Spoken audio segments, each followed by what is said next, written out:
নমস্কার, আমি আচার্য কেষ্ট শাস্ত্রী।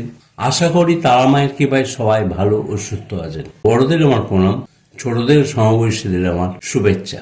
আগামী 2025 সাল আসতে চলেছে। 2025 সাল অর্থাৎ 2+2+5 = 9। এই 9 সংখ্যা নিউমোলজিতে মঙ্গলের সংখ্যা।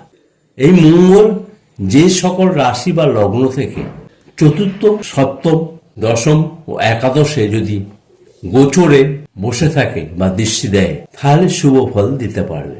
যে সকল রাশিতে তৃতীয়, ষষ্ঠ, অষ্টম ও দ্বাদশে যদি মঙ্গল গোচরে বসে বা দৃষ্টি দেয়, সেক্ষেত্রে সেই সব জাতক বা জাতিকা নানা ধরনের অশান্তি, নানা ধরনের রোগ ব্যাধি এবং প্রতারিত বা মামলা মকদ্দমা এবং দুর্ঘটনা ঘটার সম্ভাবনা থাকতে পারে। সেই জন্য যেসব রাশি বা লগ্ন থেকে এই সব ভাবের ওপর পড়বে, তারা একটু খেয়াল রাখবেন, খেয়াল রেখে চলবেন।